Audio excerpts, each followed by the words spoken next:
Welcome to the NFL Brekkie Show, Super Bowl 57 Novelty Prop Jamboree. Did I get all that right, Laws? It's a lot that you've put on my plate for the title of this thing, but it is a lot going on heading into Super Bowl 57. And as has been an annual tradition for you and I, we take this time.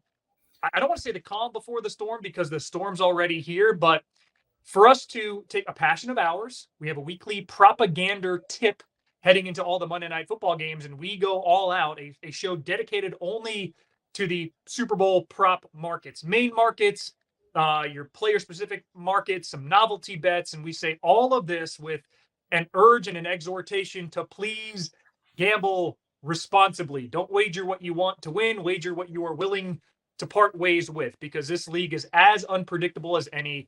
Many of these markets are designed to get even action on both sides, and the books win when they do. But that said, Laws, Super Bowl history, you go back and there was a span, I want to say it was like from Super Bowl 18 or Super Bowl 19 to Super Bowl 31, where the NFC won the game straight up 13 years in a row.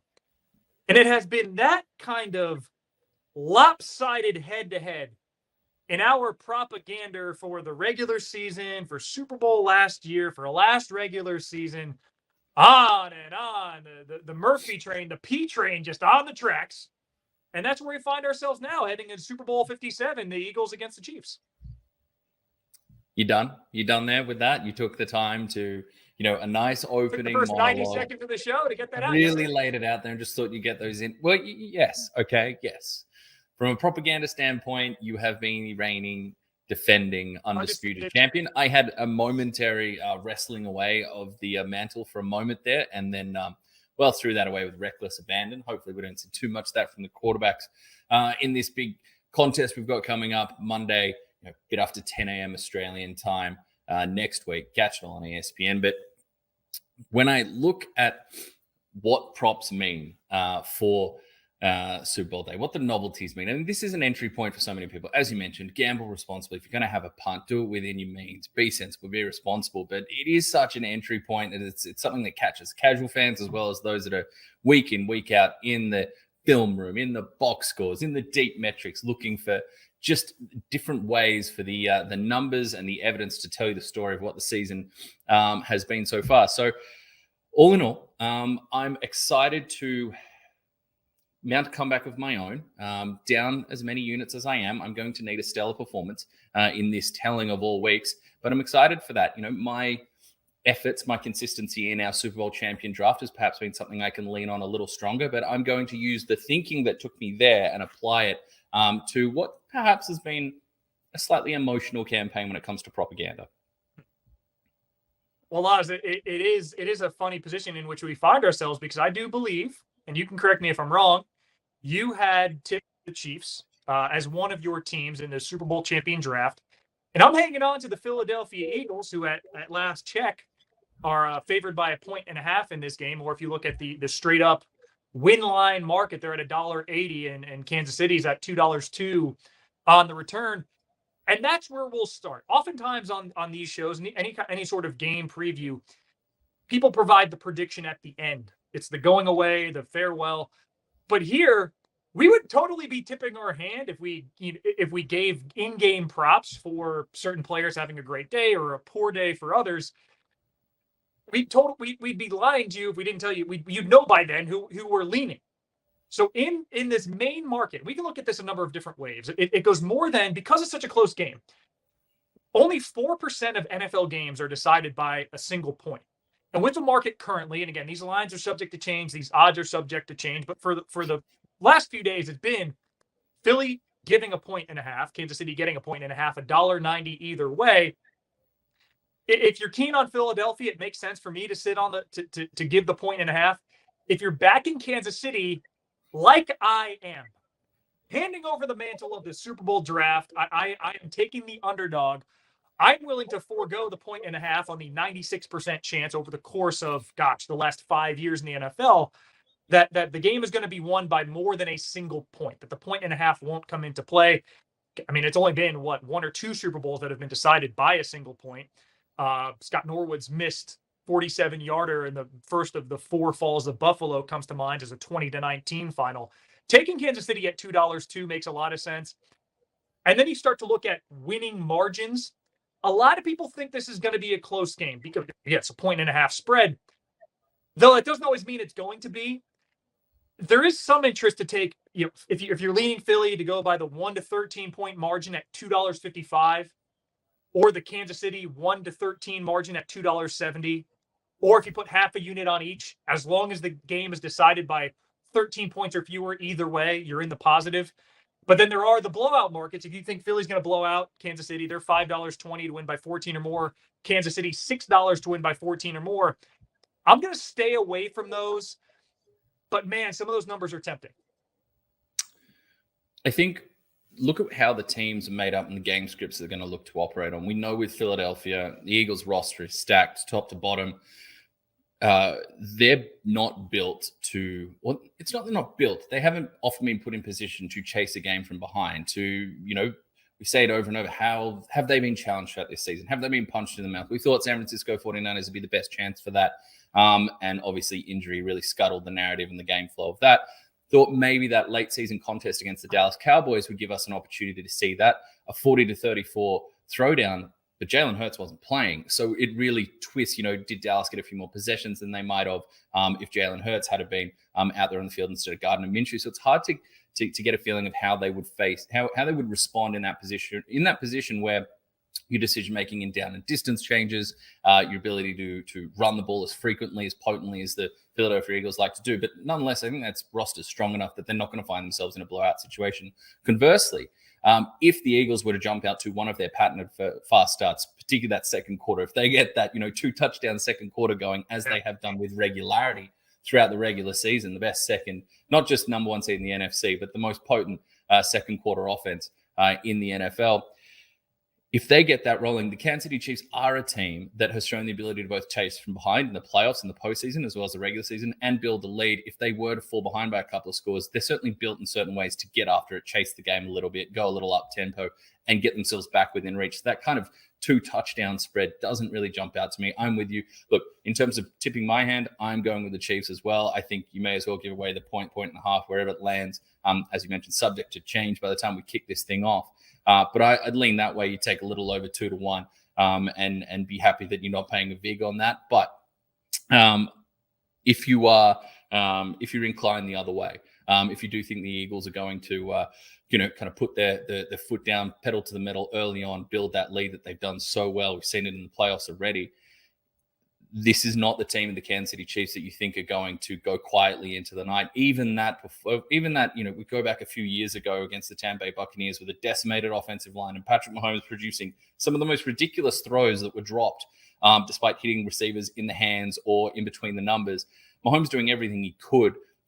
There's a very real chance that isn't that kind of multiple touchdown lead. Had a couple of things, dropped late for the Chiefs, who can kind of create chaos, can get out of structure and go quick and score quickly to bridge that gap. So I'm with you there. I think if you're going to play one of the kind of the brackets, go towards the 1 to 13 either way. And for me, I am going to go with the Chiefs. Take the points if you really want, but as you mentioned, that kind of 1 point game is it's such an infinitesimally small percentage again, separated by that. I think you just you go have a look at that money line there and enjoy the fact that there's not a 1 before the decimal on a match bet with the Chiefs involved. Well, and Laz, to your point too, there is there are half markets and quarter markets, and again, shop these numbers around. Laurie and I are throwing out numbers there. A lot of those are the best that I could find stateside. I'm geo-blocked from a lot of the markets that anybody watching in Australia, New Zealand may be able to play. You turn on a number of different sports centers. We have sponsorships and partnerships with a number of different outlets. So obviously we have good relationships with a lot of those guys. Shop around and you'll find varying prices on these. And it goes without saying, take the best price you can get. Right now, today in the US, that's $2.02 for the Kansas City money line. And one that I wouldn't talk you out of either is, as Laurie mentioned, the Chiefs' propensity to come back in the second half or play stronger in the second half. The Eagles, for the early part of the season, I think they started 8-0 against the number in the second quarter, and then books adjusted. Right now, they're favored by 1.5 points in the second quarter. as they're favored by 1.5 over the entire game. It's rare to see that same number in a single quarter as it is for the game. But for the second half alone, Kansas City right now, $1.98 on the money line for that second half. So that means if the scoring is level in the second half or Kansas City outscores Philly, irrespective of what happened in the first half, that's a win. And that's a number I like just as much as Kansas City for the game at $2 too. So it seems like we're staying away from the banned markets, but if you do feel confident that this is going to be a close game, or if you feel confident in a blowout, the value may be there. Laurie, for the total, before we get into the specific props, this number started at 48.5, thereabouts. Here stateside, it's gotten up to 51. You may find some books with 50.5 with some juice on the over. Man, I love the over at 48.5. I'm slightly leaning the over on 51, but only because I was asked for ESPN.com days ago about my tip for the final score, and I said Kansas City 30-22. So that put me on 52. I don't love the over, but I see, I guess, one or two more ways in which the over could hit with just the way in which both of these offenses are able to string together drives and put points on the board and convert in short yardage situations. I'm leaning the over, but I'm not nearly as confident in that one. I lean the over as well. I liked it a lot better when it opened here as well at 48.5. It's moved up a little. The reason I like it is because, look, these defenses are going to make plays. There's too much talent. I mentioned the Philadelphia Eagles. They're much improved secondary. The dominant defensive line with 65 players playing on the defensive line with double-digit sacks this season.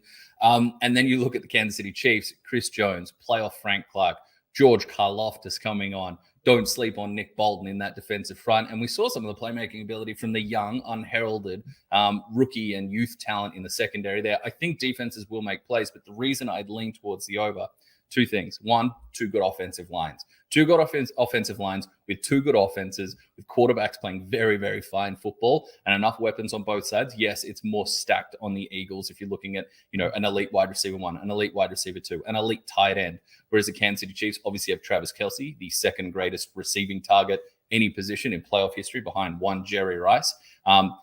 But after that, we are talking about more the Sky Moores, the Marquez Valdez-Scantlings, the Juju Smith-Schusters. We're talking, the health around some of these receivers. Kadarius Toney is worth a mention. But because you have two good offensive lines and those offenses, the schemes, the quarterbacks playing at a certain tier, operating at a certain tier, I think they do create enough points in this contest that it's going to be one of those games where you go, we hit the over, but I don't really feel like either defense played terribly bad football. I just think it might be more splash plays than a consistent throttling down of both offenses at the same time. You mentioned the Chiefs' ability to play catch up and create some points late in this one if they do fall behind. And then the other one is that on the Kansas City Chiefs side, and I'm going to get into it a little bit later with some of the metrics that I may have looked at in terms of approaching Jalen Hurts and the Eagles' quarterback position there and their passing game. But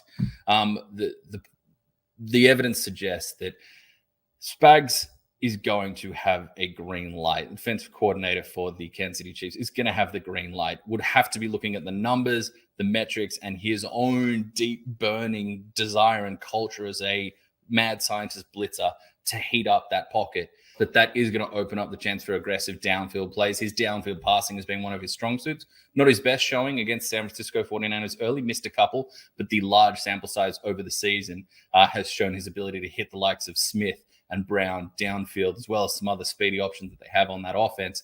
I think splash plays on defense will occur, but I back the structure and the foundation of both those offenses to tick us on that over mark of 50.5, 51.5, wherever it finally settles.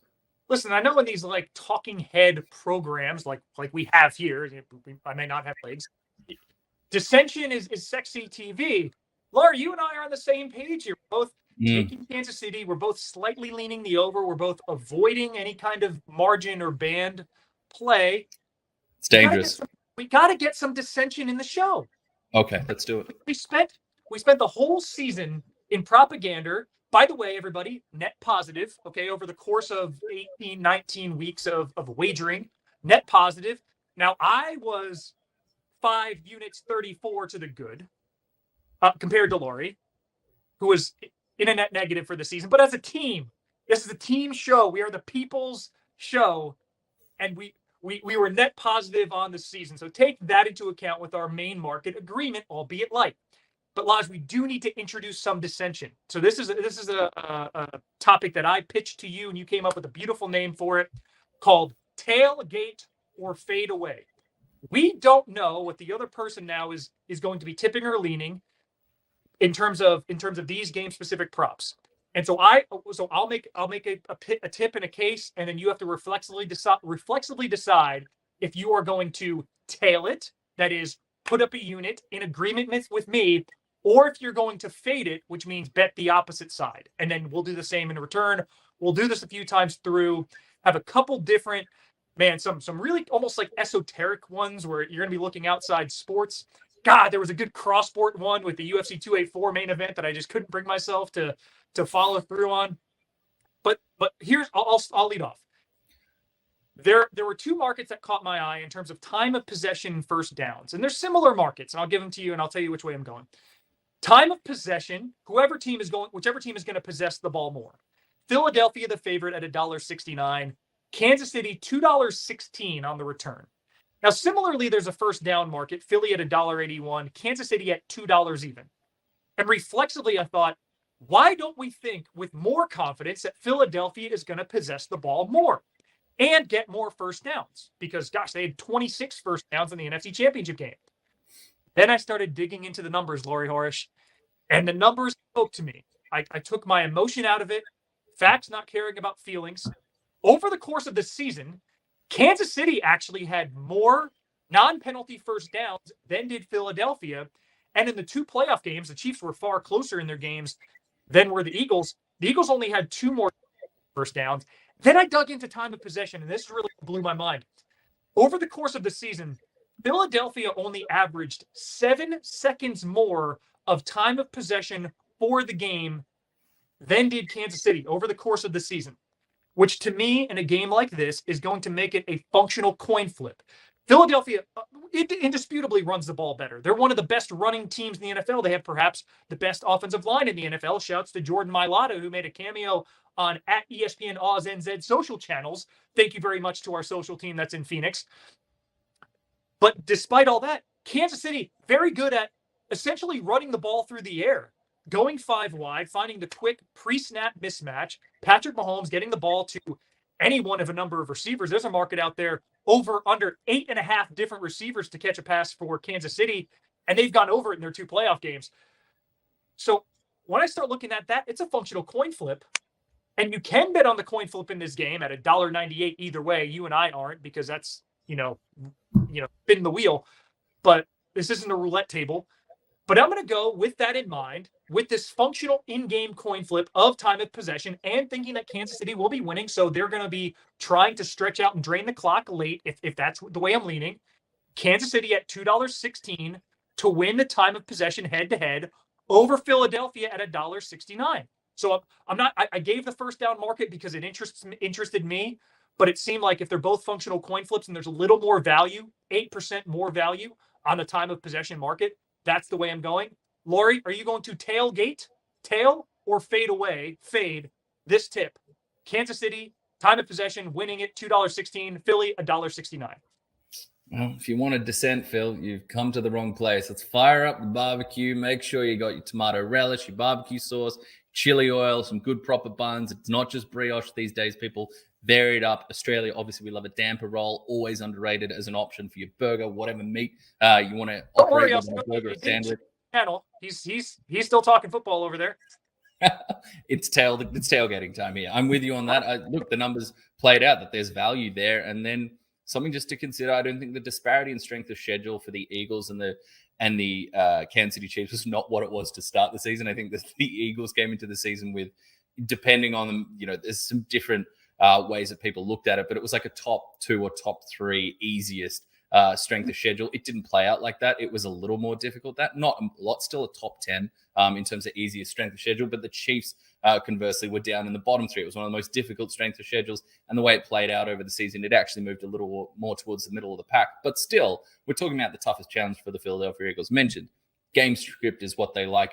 They like to punch you in the mouth. They like to be able to run the ball, keep the run-pass duality of their quarterback well and truly in play, ahead of the chains, consistently get yourself in 3rd and 5, 3rd and 4, which effectively for them with their running game and with Jalen Hurts under center becomes a 2-down territory in almost any part of the field. So this is a different challenge. No, Kansas City, the defense isn't the absolute strong point, but they have enough playmakers. If they're going to be a good tackling team, if they're going to tackle as well as we've seen times throughout this postseason, some very fine tackling. We'll see about the health of the linebackers there outside of Nick Bolton. But if that's what's going to be presented from Kansas City, it is more of a challenge, obviously, for Philadelphia, who, look, it's going to be one of the narratives that surrounds this game. As dominant as they were, question of how tested were they this season? What's their big win this season? And ultimately, does that matter if this talented roster has made it this far, this healthy to the decider? But I'm tailing you there. And I want to open up. Do you want to just get on a roll and go through all of yours, or do you want to go back and forth here? What would you like to do? No, I think I've led off on the first hole since I have the lead as mentioned. I think I mentioned that earlier in the show. I think so you did. I will allow you now that I've apparently put one in the center of the fairway. I'll put you in the tee box and let you take a hack. Okay. All right. I'll take a swing. That's right. I'll do that. Now, we were touching on scoring a little bit before, and you were flirting around one that I've got earmarks here. It's the 3rd quarter. Looked at the Kansas City Chiefs. This anecdotally, I'm going to be doing some research as you give your pick. So sure. Just because, again, I want to make sure this is an informed tailing or fading. Thank you. The anecdote about the Chiefs, they come out in the second half, they've got a feel for what you're doing defensively, and they're going to unload fireworks. We've seen that anecdote actually play out, but the numbers bear it out as well. The Kansas City Chiefs remain one of the elite offenses in the NFL in 3rd quarter scoring. I have them, Kansas City Chiefs, winning the 3rd quarter. That's the first one I want to go off with. It's paying $1.91. You can shop it around. It's within a couple of cents on all sides. The reason is, yes, the anecdotes and the stats talk about what the Kansas City Chiefs do in that 3rd quarter, but the Philadelphia Eagles fall off drastically. They go from, in the second half, they've averaged 12 points or over 12 points a quarter in the 2nd quarter, I should say. And then they come out at halftime, and whether that is, maybe they've taken the ball off the first half a lot and they don't receive to open the second half a lot. Maybe it is coming up with a different game plan or some slight tweaks to address their dominant offense to start the 3rd quarter. Whatever that may be, they fall down to under 5 points per quarter in the 3rd term. So that disparity there, you've got a Chiefs team that's sitting up near the top of the rankings and an Eagles team that slips from being elite in the 2nd quarter, top 2nd quarter team, down to about 15th in the league in 3rd quarter scoring. So I'm going to lean towards the Chiefs there. They're outsiders in this. You are getting, $1.91. It's slightly lower odds than what the Eagles are. But I just think over the course of the season, you throw in, we imagine the Chiefs, their gameplay, their style. No, it's not as explosive downfield as it has been in previous years, but their ability to come out after halftime and start putting the foot down, whether that's chasing a game or whether that's trying to put distance between them and an opposition. That's where I'm going on this one. Phil, are you fading away from that pick, or are you tailgating me there? Laz, I'm gonna go make a pit stop at a local grocery establishment and give you a ring and say, hey, I know you're not keen any longer on brioche buns. I'm not sure what I should be getting. Do you have any recommendations for me? And do you need any ice? Because you never have a tailgate. Especially in Phoenix, you're in the desert, things melt quickly. Yes, I'm tailgating you. I completely agree with your sentiment that I do think this is going to be a close, exciting game. And I do think the 3rd quarter is going to be the difference. Listen, if this is like the first 2 rounds of the playoffs for the Eagles, in which they take a 3-score lead into the second half, then they're going to lean on Kansas City in the 3rd and 4th quarters. And I can see it getting ugly, sure. But I also don't think that's the case. This could be, 13-3 or 17-7 in the 2nd quarter. That's a manageable margin.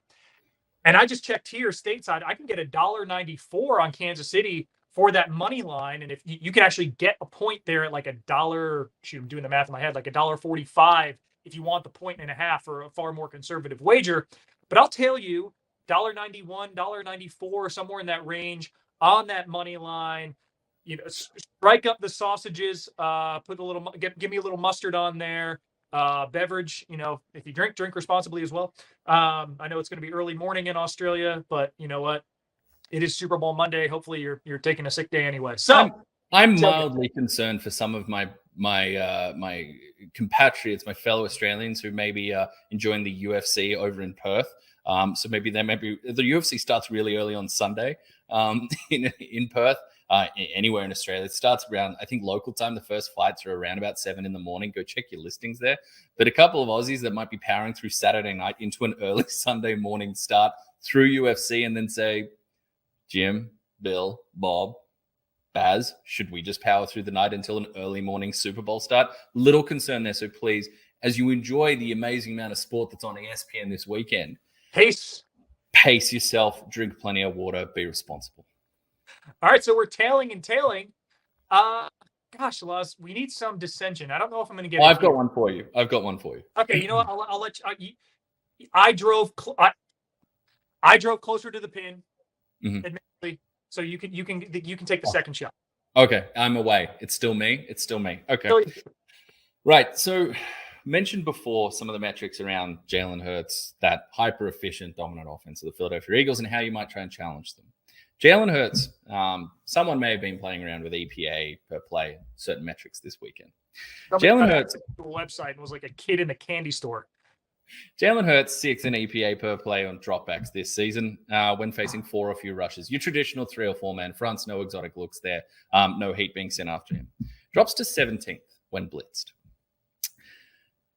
His completion percentage above average falls from 4%, which is second in the league this season, to negative 0.8%, 14th when blitzed. He drops from 4th to 24th in success rate, offensive quarterback success rate on a play when blitzed. Now we're going from elite, top tier, to below average. We're not just sliding to average from below average. All that being said, Spags is bringing heat. You cannot tell me that with everything in this man's arsenal, the Chiefs defense with their, unheralded but young and athletic secondary, with their clever linebackers, with some of the splash players they have up front, that he's not going to cook up some manners to try and disrupt. Because I think if you sit back against Jalen Hurts, I mentioned, look at the tier that he is operating in. We're not blitzed. We're not pressured. He's sitting up there, 4th in the league, 5th in the league, 6th in the league, 2nd in the league, in all these key metrics. And when you do start to bring heat, it does change. It messes with his eyes. It can disrupt some of the timing plays, some of the quick hits out wide, the quick screens that they like to run, some of the wide receivers or tight ends. You have to heat him up. So in saying all that, where does this come to? I looked all around for different markets for obscure players to record a sack. L'Jarius Sneed, out of the concussion protocol as of yesterday, cleared to have the first Chiefs sack at 26-1, Phil. 26-1, L'Jarius. The L'Jarius BIG with the SACK. That's where we're going here. Look, Chris Jones, I think, is going to need to be huge. Mentioned, playoff Frank Clark. We've got George Karlaftis coming on and having a moment. But to disrupt early, maybe you look at someone like a Jordan Mailata who's playing at a sensational level in the playoffs. His pass protection has jumped up massively in the playoffs from where it was throughout the season. He's already a truly elite run blocker. A little more on that coming up on espn.com.au this week. But maybe you try and mess with the assignments on the left side there. You just try and confuse what is the best offensive line in the league, because I think if you play them straight up, whilst Chris Jones can beat anyone and can beat double teams on his day, this is a tall order. If you want to consistently disrupt that Eagles machine on offense, you got to get weird with it. L'Jarius Sneed started the season with a couple of sacks there. It hasn't happened in the back half of the season. That production tailed off, but back healthy in the mix. The mad scientist there with the headset on over on the Chiefs sideline, the defensive mastermind. I think this could be the number to be called. So there we go. And I wanted to cause some dissent. I wanted to get weird with it. I have a feeling where this is going, but L'Jarius Sneed, first Chiefs sack, 26-1. I mean, it's in truth, it's not something I can fade, right? Because I can't bet the field at $1.03. So I say you put it, you put it on the green, but it was a little hot, maybe rolled. You really away. You are stepping into my world here with these golf analogies. Phil. We're going to fit you for a polo yet. Here's what. I'm not going to put a unit on L'Jarius Sneed getting the first sack, but what I will say is to be sacked first, either quarterback. That was a market that I have listed here that I was on the fringe, pun intended, of putting forward in this tailgate or fadeaway segment. So maybe you can decide to put it back on you if this is what you're tailing or fading. First quarterback to be sacked, Patrick Mahomes at $1.78 or Jalen Hurts at $2.02. And I just look at the raw numbers. Hurts in 15 starts in the regular season was sacked 38 times. Patrick Mahomes in 2 more starts, 17, was sacked just 26 times. That means per game, just do the long division, Mahomes takes one fewer sack per game than does Jalen Hurts. It's like 1.5 for Mahomes, 2.5 for Hurts. So I'm going to put my money on the slight plus odds, Hurts at $2 to be sacked first. So while I'm supporting you in your rationale, I don't feel the need. I can be Sunday Tiger. I can just put it in the center of the green and 2-putt with my red shirt on. $2 for Jalen Hurts to take the first sack, tailgate or fade away. We really need to start descending here. I will tail you on that one. I'll follow you right behind there. And the reason would be is that it adds to that. You mentioned the raw numbers in terms of sacks taken per season, but Patrick Mahomes has already spoken this week. He's saying, look, I expect to feel a lot better against the Eagles in terms of my high ankle sprain than I did against the Bengals. But he talked about, look, I will have to be responsible with it. With their defensive line and just being careful with exactly what I can do on that, I will have to throw the ball away. I think, he is playing that type of football. He is getting the ball out quicker. That's this version of the offense that we've seen. There's been extended periods of shorter depth of target as they've changed what they do on offense as they pivoted. So, yeah, I'd lean with you on that one. I'd also probably expect, the Eagles and Jonathan Gannon have done a fantastic job on the defensive side of things. It's not the super predictable defense that he was being talked about earlier in his time in Philadelphia. I do think I'm expecting more explosive and exotic and wild heat-up cookery from the Steve Spagnuolo side of the equation than the Gannon side. Yeah, and I think for Hurts it comes down to he's such a playmaker and he's able to improvise so much that he has taken sacks when a thrown away pass may have been the more mature play. And you take a quarterback in Patrick Mahomes, who is a few years more mature and learned under one of the higher IQ quarterbacks we've had in the league in the last decade and a half in Alex Smith. And Patrick Mahomes has said as much, learning from Alex Smith to really win pre-snap and studying loads of tape. And now Mahomes has incorporated that into his game to know, listen, I have if I can tell pre-snap my primary option on this route tree may be taken away, so I can skip to my secondary option pre-snap. It's why in the win over the Jags, he completed passes to 9 different receivers. And in the win over the Bengals, it was to 10 different receivers. He's making these decisions before the snap, and he's okay with giving one up for a completion percentage, just throwing it over somebody's head into the front row instead of taking a 6 or 7 yard loss, especially if he's working with an ankle that may still be recovering from a high ankle sprain. So despite the lack of mobility, I would expect Hurts to take to take more sacks if we simulated this game 1,000 times. Thus, if you're going to give me plus odds on him taking the sack first, I'll go with Hurts. So it is me tailing you, but not, again, looking at, hey, let me find a corner for Philly or for the Chiefs and have him get the first game, even at great value at $26. All right. So let's say first, but here, Laz, I think we may get dissension here. I think we may. So, most receptions head to head. Devontae Smith at $1.85, AJ Brown $1.96. Tell you what, I won't give you the rationale. Do you want to tail or fade? Well, you can't really tail or fade. I got to give him a pick. I'm going Devontae Smith. I'm going Devontae Smith at $1.85. Here's why. Even though Brown had more catches in the NFC Championship game, 5 of the 6 games before that, Smith had more receptions. And I just go back to his time at Alabama. Heck, one of them, Jalen Hurts, was the quarterback in the first half. Hurts famously got benched for Tua Tagovailoa, and Tua threw the game-winning touchdown to Devontae Smith, the walk-off winner over Georgia. But it was in Smith's last game at Alabama that people said, man, this guy, his stock should be higher than it is for the NFL draft. Yes, he's Heisman Trophy winner, and yes, he had 3 touchdowns in the SEC championship game against Florida, and then 2 more against Notre Dame, or maybe it was 2 then 3.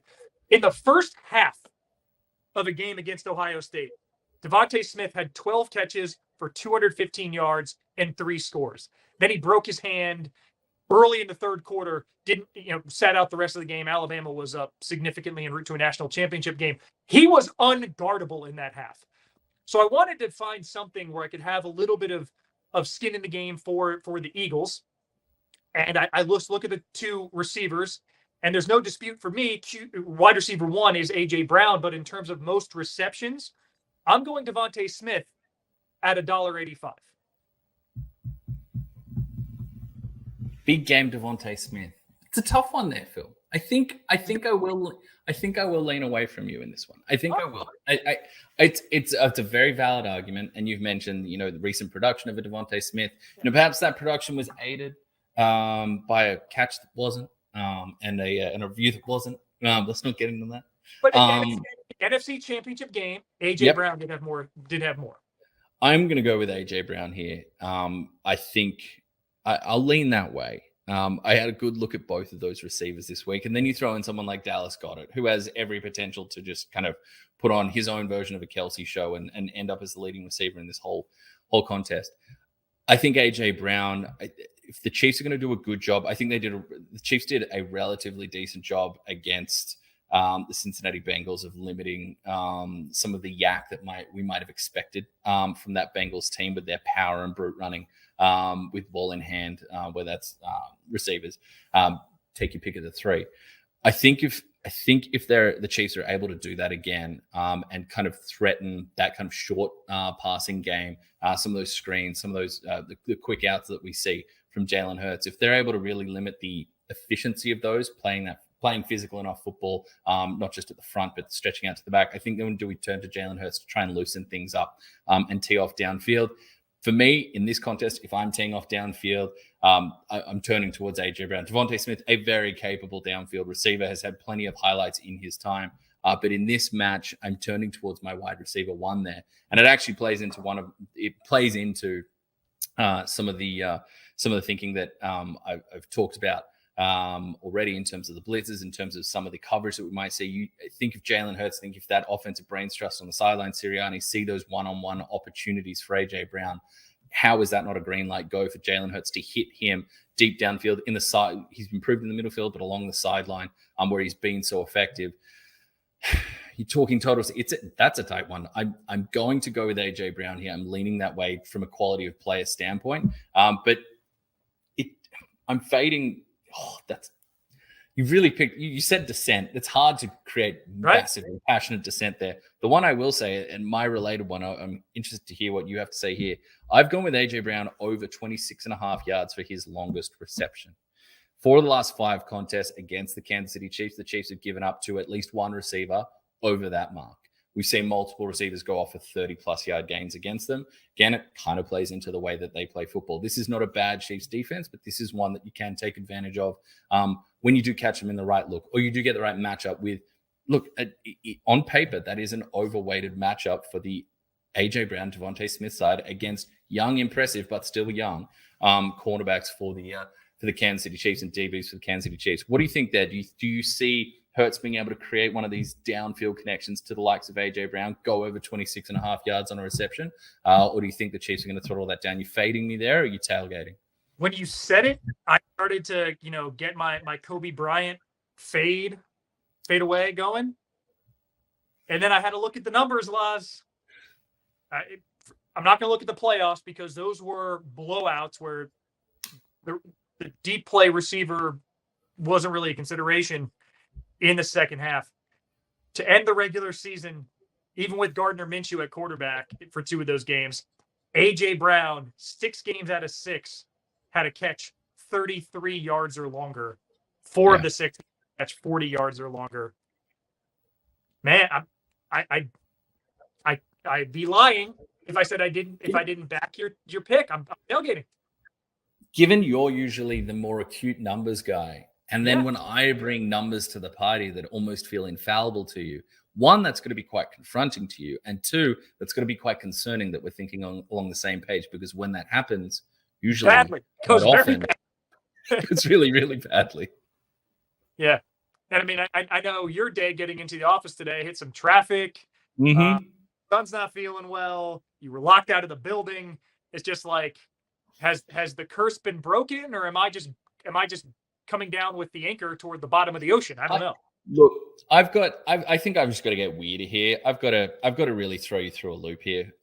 It's too much. We're deep into this, and there's too much consent. So I had one here about Pacheco on a longest run, but Pacheco was one of the sexy names of this week. You can go have a look at the numbers, decide where you fall on Pacheco against a good run defense, but a guy that is capable of popping one or two significant gains.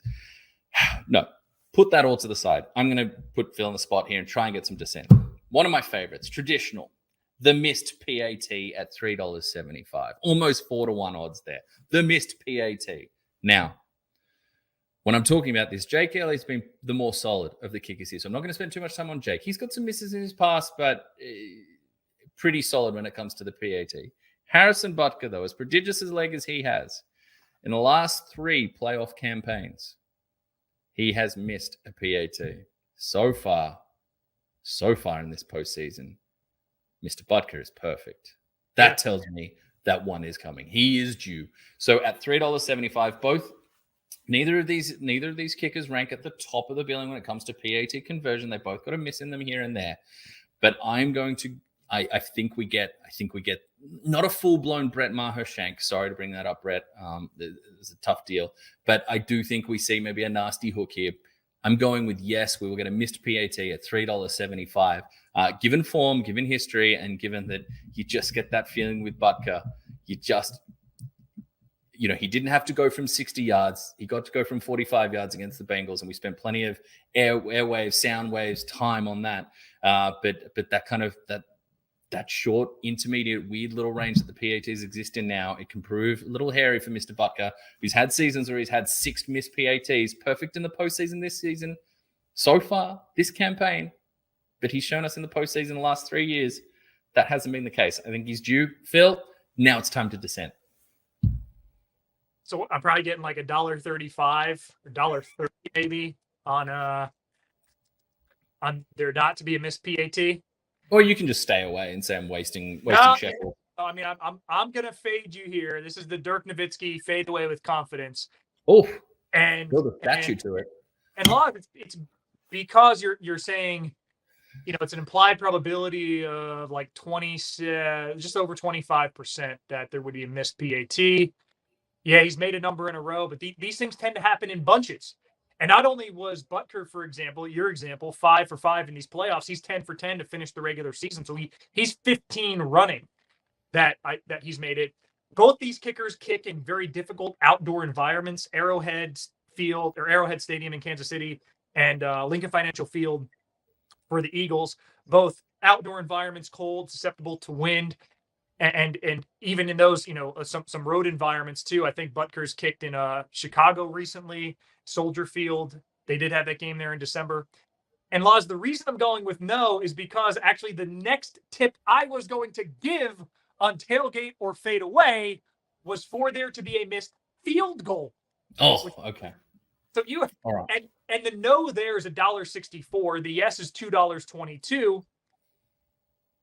Elliott, 6 for 6 on his last field goals. He has no misses inside of 50 since November against Tennessee. And Butker hasn't missed, irrespective of distance, since facing Chicago in mid-December. I'm going no at $1.64, and I'll go no at $1.30, $1.35, whatever I'm getting for the no mixed extra point. So if both of those hit, I'm up a unit by betting 2 units. It averages out to $1.50 if they both hit. Okay. We can tell which one of us was from the kicker fraternity. We can tell which one of us. Hey, I'll gladly stand alongside the punter fraternity then. But we can tell which of us perhaps was more triggered by some recent scarring to do with missed PATs and kicks in this 2022 season. You dealt through some different anguish for some other more deep and substantial reasons. Week 1. All right. Let's look. We hit the 45-minute mark. We're rounding that 3/4 band. We're going to get to the probably the deepest research we do, as much as we do deep football research, and we've talked about complete percentage above expectation. We've talked about success rates, EPA per play, blitzing, pressure looks, all that stuff. Really, the deep stuff comes with the novelties halftime show. We'll get to that in a sec, but I just want to throw one more curly one I want to throw at you. One more. I toyed with scoregami because I thought that. Are you tailing or fading my missed field goal? Are you taking the yes at $2.22 or the no at $1.64? No, I'm tailing you on the missed field goal. Okay, but you're I'm fading. I'm fading on the missed extra point. Okay. Okay. Both these guys do hit a sweet ball. It's just when we get into that PAT territory that I think we get a little bit shaky. I think it comes out of nowhere. But I want to throw a curly one at you. I was going to play with Scorigami here because I knew that but that was almost a gift to you because I know that it's something. See, I didn't.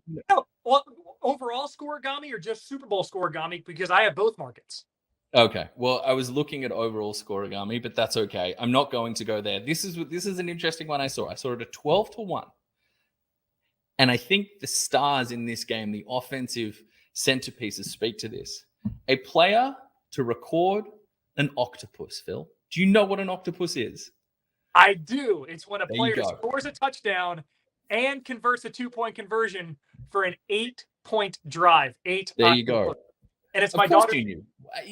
Of course you knew. As if you weren't going to know that phrase. So a player to record an octopus at 12-1, you immediately think of, Jalen Hurts runs one in and they go for a 2-point conversion. The drive behind the best, kind of 2-point, fourth and short type of unit that we've seen in recent memory. I'll go in the stat books and see if they're the best ever. But what they do, the pad level that they get, the likes of Jason Kelce setting that.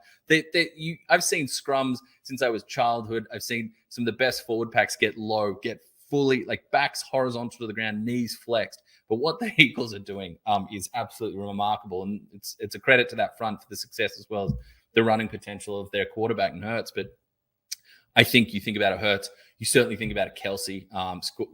Obviously going to be one of the short money favorites to actually score a touchdown at any point. If they are looking to 2-point conversion there, that not just the design of the play, there's they run the legal rub routes to the outside. They run quick hitters to the outside. They direct snap to Kelce at times, as well as just if the play breaks down and Mahomes has to create a second or third phase play in the red zone, Kelce's name's going to come up. And then think about with the dominance of that rushing attack from the Philadelphia Eagles, you could comfortably see a Miles Sanders punch one in and they get a chance again. So I think there's a number of candidates there. Mahomes on a funny leg, not fully healthy, but if he does manage to scramble for one and they are pressed in that position, and again, we start to talk about creation mode. How many times have we seen him pump fake, downfield, hesitate, goose step, and then in his own unique shuffling running, make his way to the corner pylon. So I love that at 12-1. I think the unique playmakers that form the centerpieces of these offenses, the way they run, the way they pass, the way they're designed, I think it opens up the chance for an octopus. And I think at 12-1, we could be enjoying some very fine salt and pepper squid off the win of that. See, I did see markets for this, and I'm now Googling or searching for the specials for there to be Scorigami or Mm-hmm. I'm not seeing the octopus again, which is disappointing. Give me a call. And it was like $1.05, $1.06, maybe $1.04 for there not to be an octopus. These teams are both so diverse offensively that if Miles Sanders gets a 13-yard touchdown run, it's probably going to be Boston Scott lined up at running back point try. And if Travis Kelce converts on a 3rd and goal and gets a 7-yard touchdown, that's who the Eagles are going to take away for the 2-point conversion. And the Chiefs then have Isaiah Pacheco or... They can try. They can try. You're asking very diverse offenses to have the same person on successive plays score a touchdown and get a 2-point conversion. I will save my unit and put it elsewhere. If it ain't broke, Phil. If it ain't broke. All right. Do you have any more? I do have one more. I wanted to get into one of my cross sport ones. You did mention Scorigami. I do want to address that quickly. Super Bowl Scorigami. You can get yes at $5.70. And all that means is a final score that we have not yet seen in a Super Bowl. There have only been 3 multiple scores that we've seen through 57 Super Bowls. But as we get more under our belt, it's going to be more frequent than 1 in 19. As we leave the 90s and it's not 57-13 anymore, we are going to see some more close contests emerge. Yeah, but all the duplicate scores have been what you'd expect: 27-17, 27-10, and 21-17. So, my 30-22 I tipped for Kansas City has not been done before. I do think it's obviously more likely than not. The no's $1.15, but that's one to keep an eye on in future years, especially when you get teams that, unlike these are the teams where if there's a penalty that could make it a 2-point conversion try from close in, they're probably going to go for 2, which opens up the door for an octopus or octopi, but it also makes scores a little funkier and I don't know if we're going to repeat score there. But my cross-sport tailgate or fadeaway finale is, and golly, man, I wanted to do the Volkanovski Makhachev total rounds versus touchdowns scored in the game. I just couldn't bring myself to do it.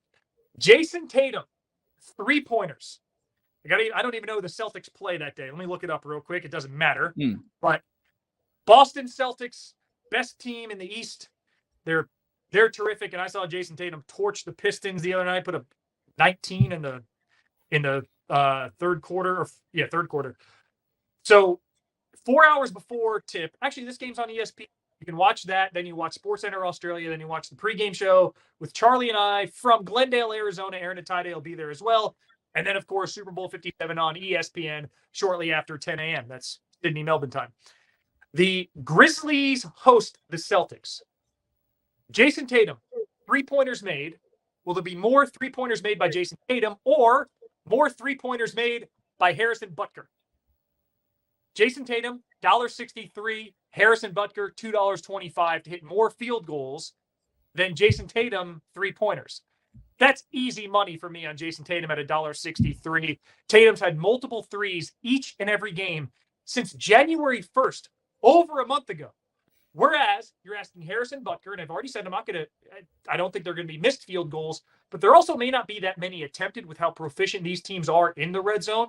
I'll say, go ahead. Harrison Butker hit 2 field goals. That's at worst a push for Tatum. So give me Tatum at $1.63 to hit more threes. Well, not that those threes aren't in quotes. Jason Tatum to hit more threes than Harrison Butker hits threes. $1.63 tailgate or fadeaway loss. No, I'm tailgating you there. I think just think about what scenario the Chiefs might be in if they're kicking lots of field goals. The most likely scenario is that it's not to go up 12-3 deep into this contest against the Philadelphia Eagles. I feel like the Eagles are going to have some offensive success during this one. I don't think they're going to be in position, the Chiefs, to be kicking thousands of field goals and thinking like they're doing an efficient, effective job of game management, game scripting, and staying in this one. I think if you're getting to a point where you're trailing by a score, 2 scores against a Philadelphia Eagles team, the field goals are going way out the building there. I find it hard to believe Butker's going to hit more than 4 in this contest. I would think the number is going to be closer to about 2 or 3 would be what I imagine. We'll see from the Chiefs special teams unit. So yeah, I'm with you there. I feel like I've tailgated you a little too much on this one so far. Maybe that's a credit to your research.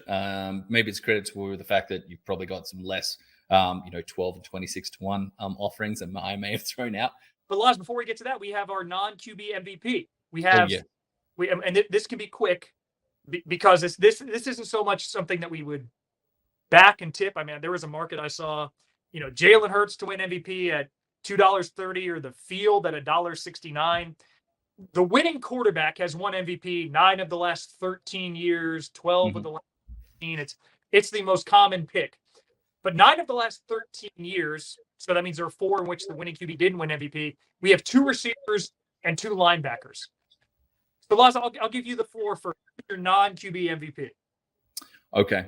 I think if you're looking at that kind of Cooper Kupp splash play that we saw last year was so popular in the lead up, the name that's going to come up is Travis Kelce. You've got the quarterbacks at the top there. I'm not going to say this is a foolish choice or something in vain that's, it's a bet in spirit but not in practicality. But you're going to hear a lot of hot names, 2 in particular when it comes to the defensive side of things. Hassan Reddick, sack extraordinaire from the Eagles, and Chris Jones, who broke his playoff hoodoo in terms of not registering an official full-blown sack throughout his playoff campaigns over the years and then delivering in double duty against the Cincinnati Bengals on top of just massive amounts of disruption he caused.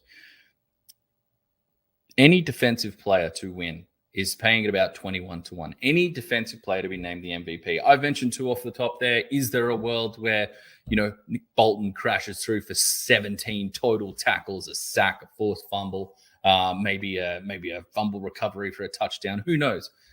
This is coming from the guy that was all aboard Jesse Bates at 100+ to 1 last year. And after an early interception was feeling that might have had a pulse. But taking every single defensive player on the field. There are so many talented ones on the Eagles side of things. Reddick's getting the most amount of noise, but you look at the Javon Hargraves of the world, the Fletcher Cox of the world, Brandon Graham, drop back into the secondary. What if it is a big day for Bradbury or Slay? There is so much big name talent on the defensive side of things. The fact that I get to pull all of those up and give myself an option, depending, the game script can go either way, lean towards Chiefs or lean towards the Eagles. I'm in this one at 21-1. I think that's about 5, 6, 7 numbers too high. So give me any defensive player. Defense wins championships sometimes, and sometimes offensive fireworks do, but I'm going to go with 21-1. Like the value there. Well, since Ray Lewis won Super Bowl MVP at Super Bowl 35, so that's 22 Super Bowls ago, there have been 4 defensive players to win Most Valuable Player. So you're talking once out of every 5 or 6 years, 21-1, good odds. And you poo-pooed Hassan Reddick a little bit. If I were backing the Eagles and asked to do this non-QB MVP, I would take him at $36. He was second in the NFL in sacks. When did I poo-poo Hassan Reddick? A lot of people are talking Hassan Reddick or whatever. It seemed like you were poo-pooing. I was just moving past the 2 big names. I was moving past the 2 big names that everybody knows, especially coming off championship weekend. Names. If you're looking for an outsider specifically, Hassan Reddick at $36 for somebody who has 3.5 sacks in these playoffs, second in the league in sacks in the regular season. But if you can get your market 21 for any defensive player to win MVP, jump all over that. I love that. Put floppy unit down on there. For me, I'm going for what would be an all-time first. I mentioned, we've seen a lot of quarterbacks, seen a couple of receivers, Cooper Kupp last year. We've seen a couple linebackers, Von Miller, go Broncos. 7 years ago, Tuesday, sacking Cam Newton left and right. We haven't seen a running back win the award since Terrell Davis, Super Bowl 32. It's been 25 years. Balaz, we have never seen a tight end win. Never. Not once. And for me, if Travis Kelce can find the end zone multiple times, he would have to do it twice, or in what would be a big surprise for me, a low-scoring game without a dominant defensive player in which Patrick Mahomes only throws for 1 touchdown, yet the Chiefs win and Kelce gets it. Travis Kelce to win MVP at $17, which is what I just saw the market at a moment ago. $17 for Travis Kelce to win Most Valuable Player. One of the shortest markets, in fairness, for non-quarterbacks, but it's far better than the market for him to find the end zone twice.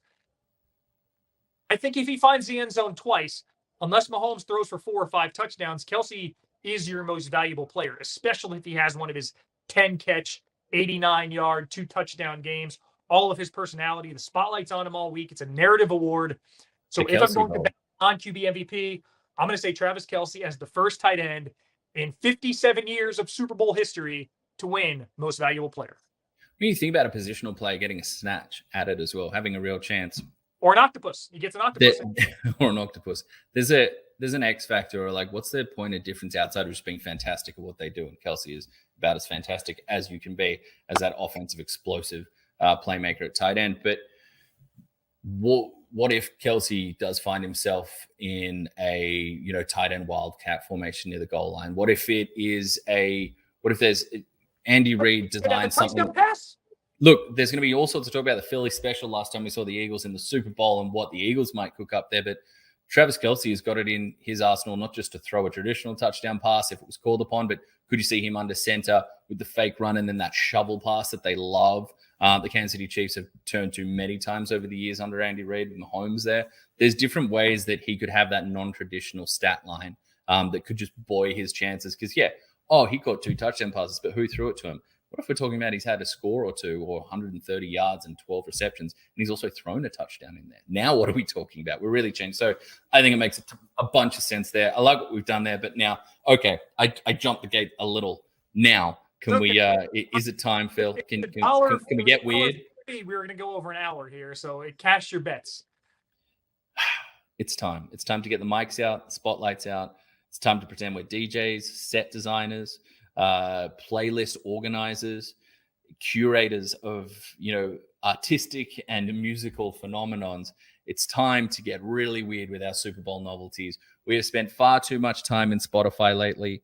We have looked at different color palettes when it comes to Gatorade, or liquids, as it is termed on many a betting site these days. Again, if you're going to have a flutter on Super Bowl day or in the lead up, please do so responsibly. Do so within your means.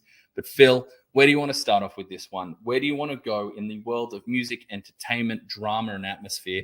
Which market should we jump on when it comes to the world of Rihanna, Chris Stapleton, and as was immortalized by the Waterboy, Gatorade?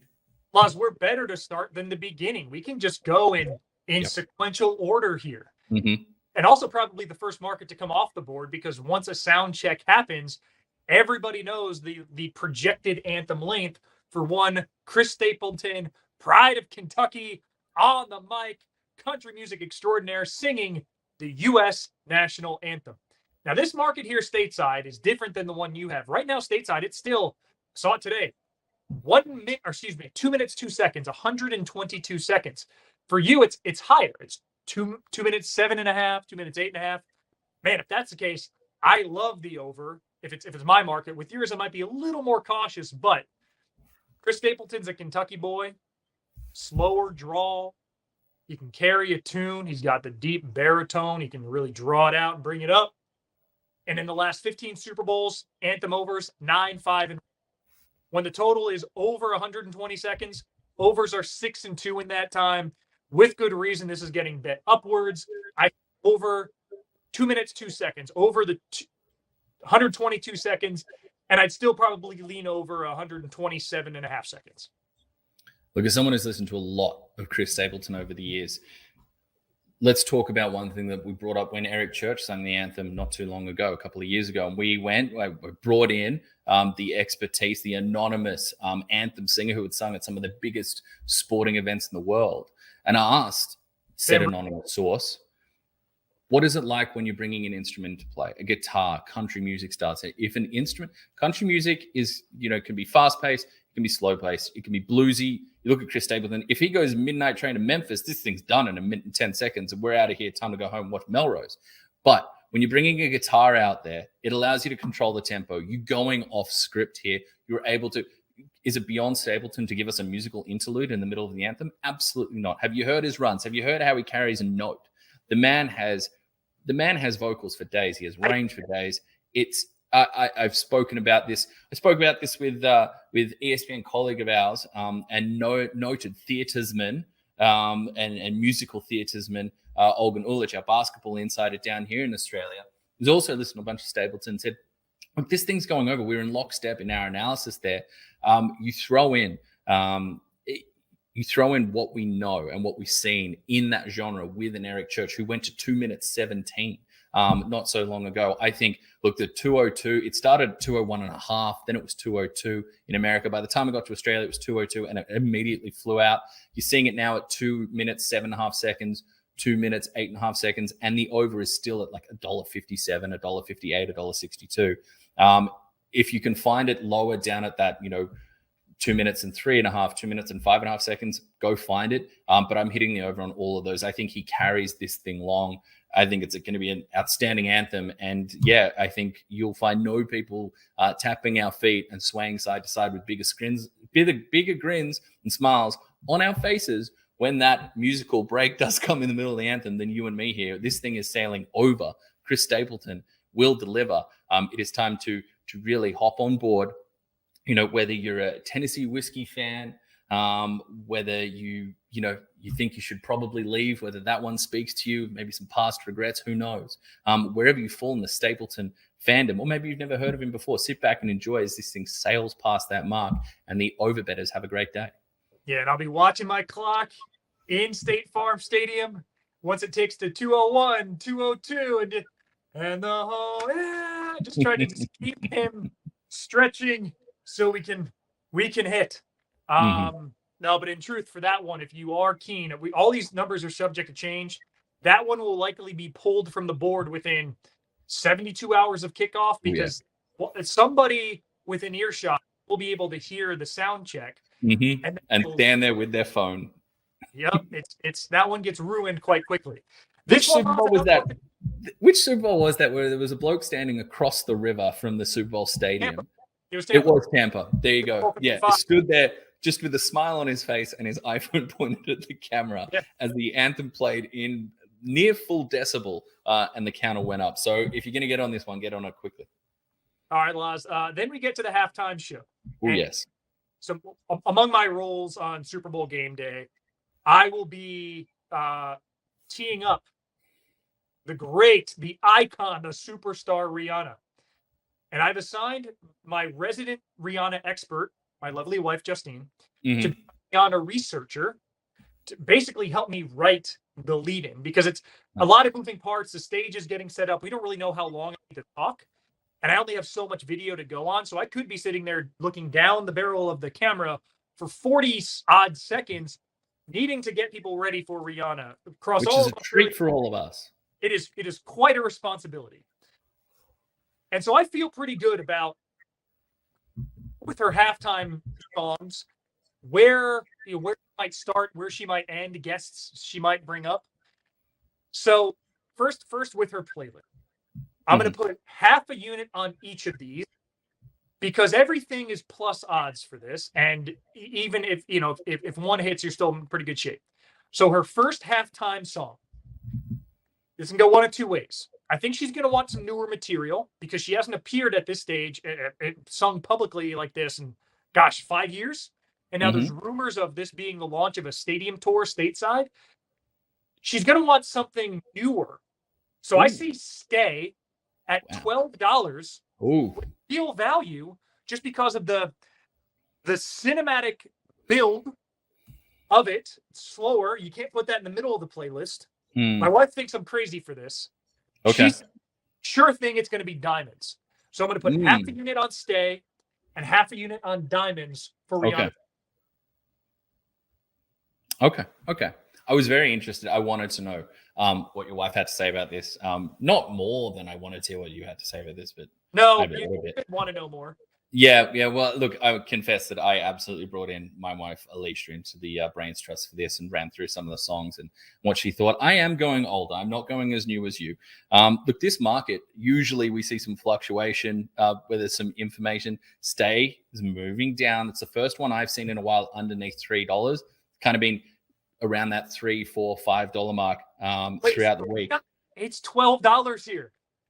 There you go. So it's just in one of the markets here, it's dipped under $3. So you're starting to see information come in. I think you really feel like until you see something crush into like $1.33, when you're like, okay, someone's got the tip, or someone's got some really strong mail, it's still in that flux situation. Where I'm going, and I agree, the slow build is massive. And we've talked about this before, and maybe this is when we haven't been right about this, and I haven't been always right. I've been wrong more often than not when it comes to the first song, but perhaps because we design the set that we would like to see or how we would do it, what fits in our mind's eye. But I agree with the slow build, and I see darkness across the stadium, and then whether it's a spotlight or an isolated light or limited lighting just to bring in this megastar that is Rihanna. And then we have the slow build into anthemic beats that joins us with This Is What You Came For. It's around, I've seen it between $7 and now $11, depending where you find yourself, in and around that mark.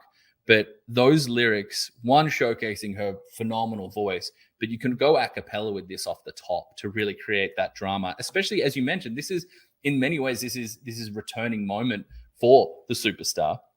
But you get those lyrics off the top, baby, this is what you came for. Lightning strikes every time she moves. I mean, those are powerful. That's powerful diction. That's powerful verbiage. That's powerful language to have streaming out to open the Super Bowl show.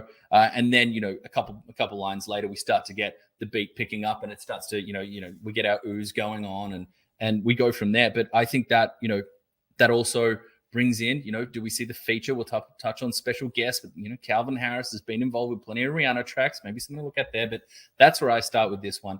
This is what you came for. I think it's a perfect builder. It's ascendant, and it's easy to transition from. You don't need to go like 90 seconds, not that you're really going to do that with many full songs or many tracks in a Super Bowl halftime show, but you can get a solid 30 to 40 seconds of that track. You've landed it, you set the tone, and you move into the rest of the show. Laz, do you have a last halftime song as well, or did you just go first? Because I do. I thought on the last, and that's kind of how how do you close with anything other than Umbrella? Like that is a closer. I'm going half a unit on Umbrella, half a unit on Run This Town, just in case they wanted perhaps a guest that's on Umbrella. There's a controversial feature in that song as well that let me away. It's a very well-known song, but I leaned away from that for some we'll call it off-field reasons. That's what I'm saying.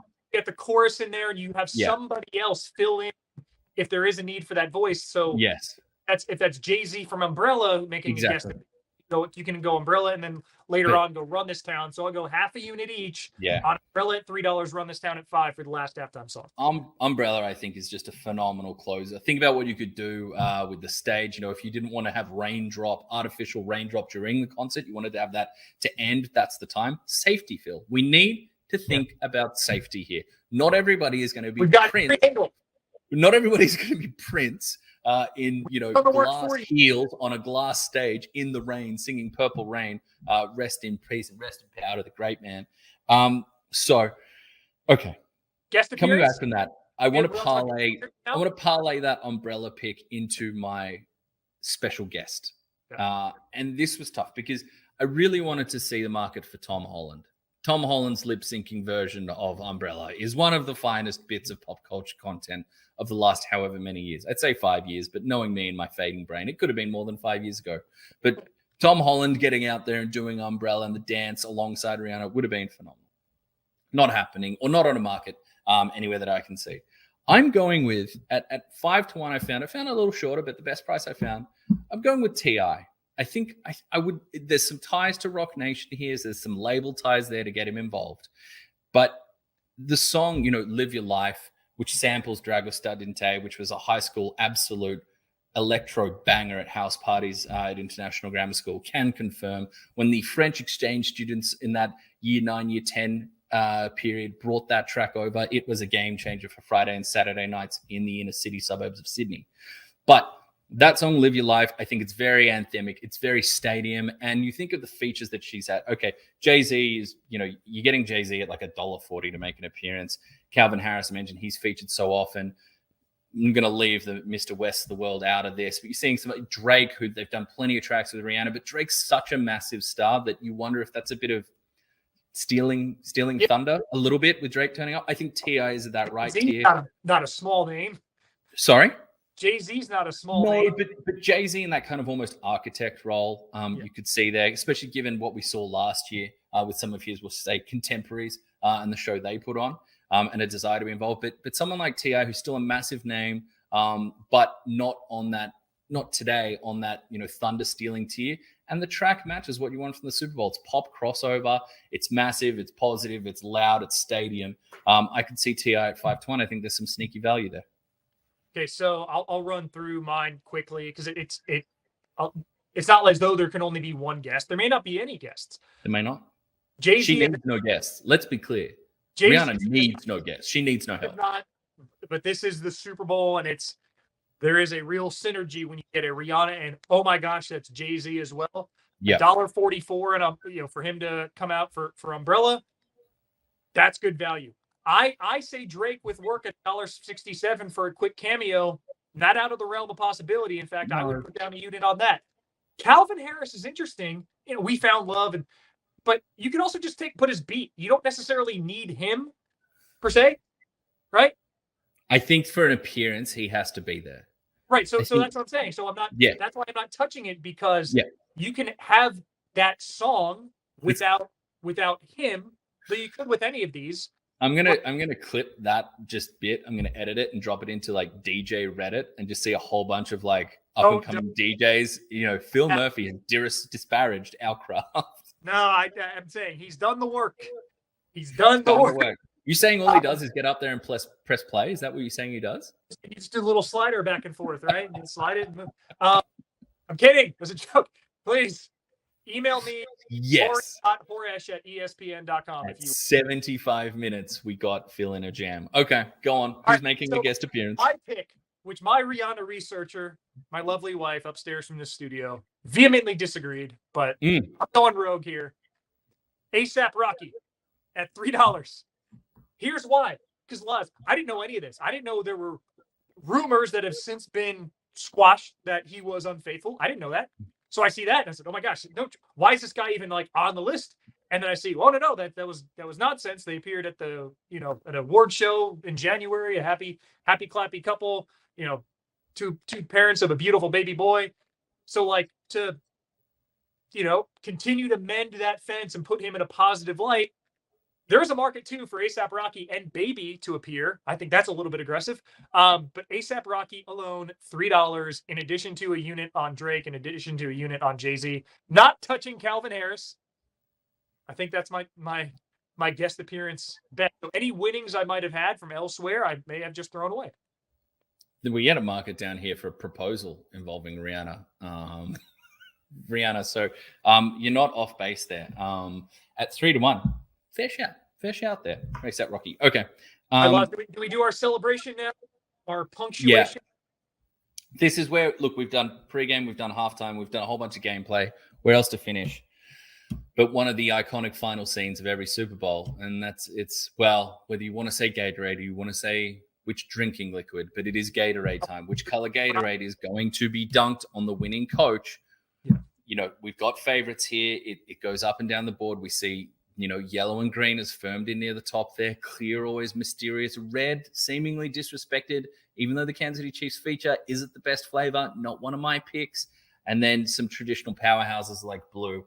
And, of course, the vintage, the special, the original orange. Phil, where do you land? What color are we seeing? Or are you going off?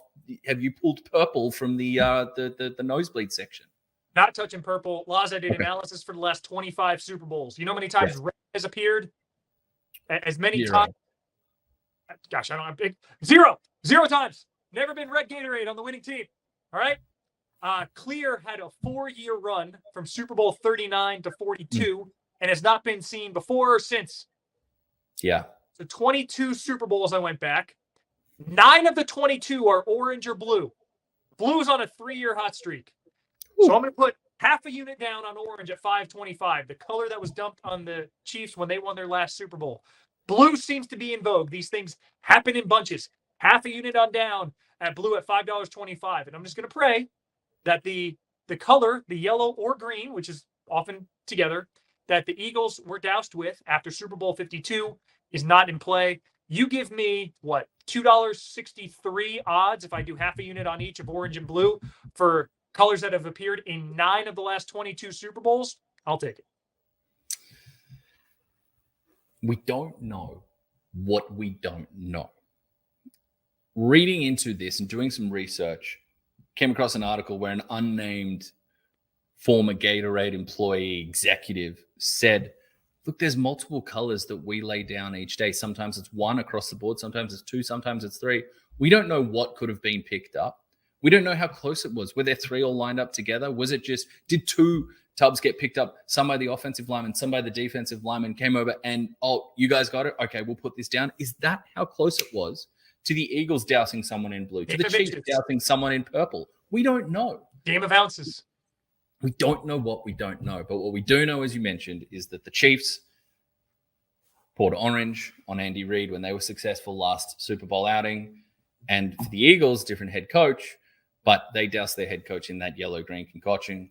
Given I am leaning towards the Chiefs, I'm going to leaning towards the orange. I'm leaning towards the orange in this side of things.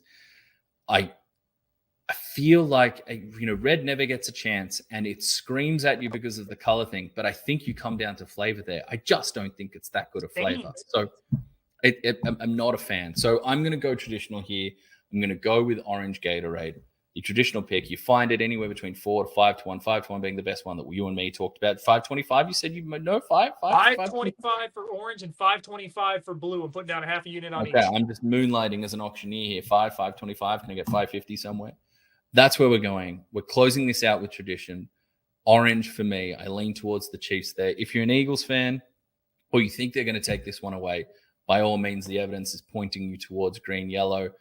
The evidence of past, as well as obviously the ties to their color scheme on their jerseys. But for me, It tastes the best. It is the best. I think the Kansas City Chiefs will be the best on the day. Therefore, I'm an orange voter. I'm an orange picker today, tomorrow, next Monday. Orange Gatorade. And if you're looking for some long shot value, no Gatorade dump has hit 4 times in the last 22 Super Bowls. Excuse me. Which coach would be more likely to call off the, instigate? Not so much calling off. So Super Bowl 51, which went to overtime, didn't have one. Ran out of Gatorade, sure. Yeah, there was the Belichickian Super Bowl in there. No Gatorade. But that's $13 for something that's happened once out of every 6 or 7 years. That's good value. So Andy Reid, who's like talking. You think it's a buzzkill betting on unders? If you bet no Gatorade dump, you are budget. Andy Reid, who's going through different 6 cheese recipes at opening night, media night at the Super Bowl, doesn't seem like a fun guy who's going to tell people not to pour Gatorade. Could you see Sirianni turn around and tell his team, "Oi, no"? The guy's got a fiery streak, and he's got a good finger point. He likes the moment. He addresses the camera like this is The Office. Like he's gonna, if he wins, he wants the full on. Yeah, Don't bet no Gatorade. Don't be that person on Super Bowl day.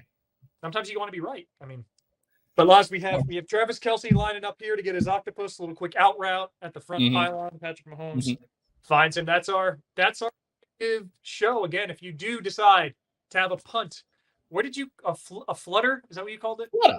Flutter. If you want to go to blueberries and lobsters and pineapples and all that goodness. And people think I never teach you anything. Do so responsibly. And if you do so with success from our tips, find us on Venmo or the Cash App. But with that, we bid you farewell for now from the NFL Brekkie Show. For Laurie Horesh, I am Phil Murphy. And again, we have daily shows from Arizona. Charlie Arnold, Aaron Ataide, Nick Rewalt on site. And then I will join the party on game day for our full hour-long pregame show, a heck of a halftime show, and a terrific game called by our Monday night crew. Pregame show starts at 9 a.m. Sydney, Melbourne time. And then, of course, the game coverage starts at 10 a.m. Monday morning. He's Laurie Horesh. I'm Phil Murphy. My phone battery's about to die, so I better say goodbye. Thank you for joining us. Best of luck if you have any wagers in a game.